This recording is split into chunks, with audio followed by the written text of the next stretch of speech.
안녕하세요. 복지박스입니다. 오늘은 정말 중요한 소식을 가지고 왔습니다. 바로 2025년부터 시작하는 전국민 마음투자 지원 사업인데요.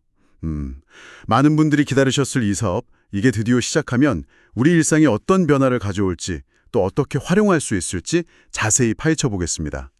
여러분, 마음 건강 관리에 큰 도움이 될 정보니까요. 주목해 주세요. 네, 맞습니다. 이게 내년 1월 1일부터 시작해서요. 예산이 소진될 때까지 진행되는 사업인데요. 정신건강복지법 같은 관련 법에 근거해서 정서적으로 좀 어려움을 겪는 분들이 전문적인 심리상담을 받을 수 있도록 지원하는 걸 목표로 하고 있습니다. 아, 그렇군요. 네, 정신건강 증진하고 또 질환의 조기 발견 이런 데 초점을 맞추고 있죠. 네네. 전국민이라는 이름이 붙었지만 구체적으로 어떤 분들이 이 지원을 받을 수 있는 건가요? 정말 이게 도움이 필요한 분들에게 잘 전달되는 게 중요할 텐데요. 네, 그게 중요하죠.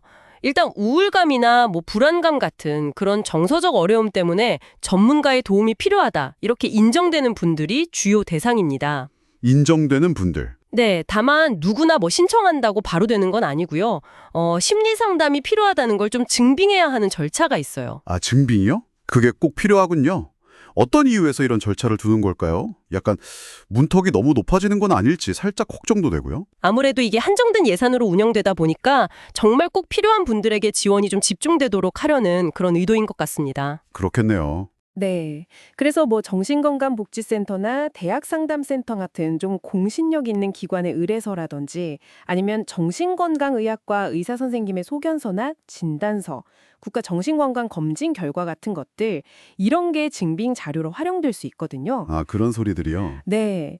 신청은 거주하시는 곳 읍면동 행정복지센터 방문해서 하셔도 되고 네. 아니면 복지로 웹사이트 있잖아요. 네, 복지로. 거기를 통해서 온라인으로도 가능한데 온라인은 만 19세 이상 본인만 신청할 수 있다는 점은 좀 기억해 주셔야 돼요. 그렇군요.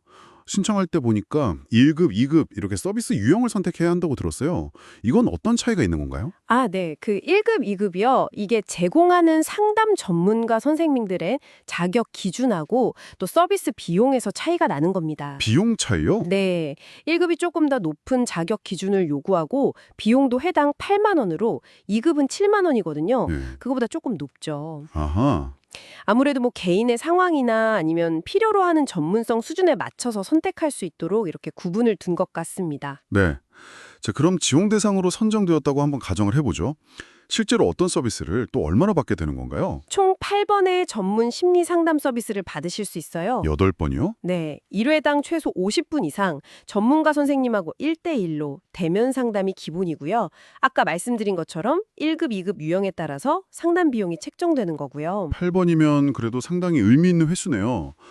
그럼 비용은 전액 지원되는 건가요? 아니면 본인 부담도 있는 건가요? 이게 사실 제일 궁금하실 것 같아요, 다들. 네, 맞아요. 이게 제일 중요하죠. 전액 지원은 아니고요.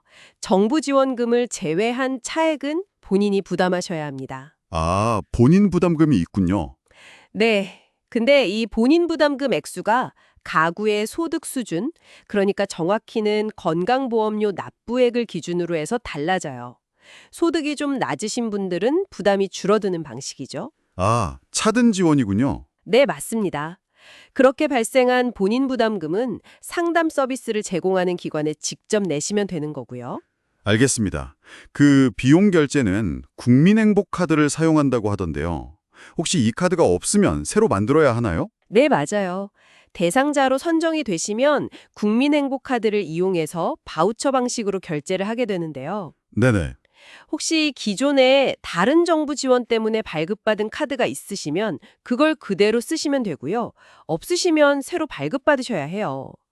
이게 다양한 복지 서비스에 쓰이는 통합 플랫폼 같은 거라고 보시면 됩니다. 그렇군요. 통합카드 같은 거네요. 네. 그리고 중요한 점이 하나 있는데 바우처는 선정 통보 받으신 다음 날 생성이 되고요. 생성된 날로부터 120일 안에 사용을 하셔야 합니다.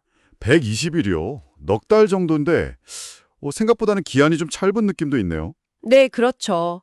약간 꾸준히 상담을 받도록 독려하는 그런 효과도 있지 않을까 싶습니다. 네, 그럴 수 있겠네요. 이용하면서 혹시 특별히 주의해야 할 점 같은 것도 있을까요? 네, 몇 가지 꼭 기억하셔야 할 게 있습니다.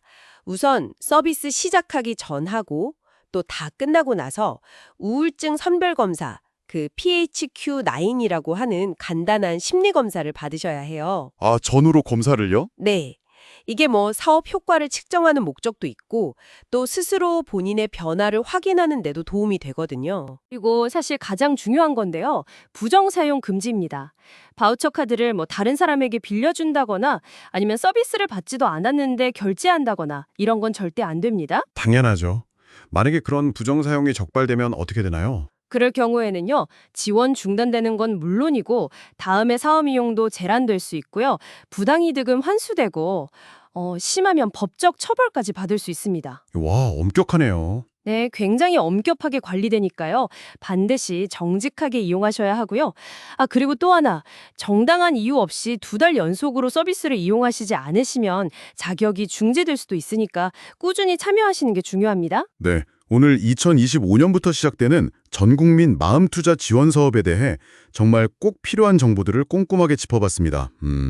정말 정서적 어려움을 겪는 분들에게 실질적인 도움이 될 수 있는 중요한 제도인 것 같네요. 네, 맞아요. 이 지원 사업이 단순히 상담 비용을 지원하는 걸 넘어서 우리 사회 전체의 정신건강에 대한 인식을 좀 개선하고 또 관련 서비스 접근성을 높이는 그런 계기가 될 수 있을지 앞으로 지켜보는 것도 의미 있을 것 같습니다.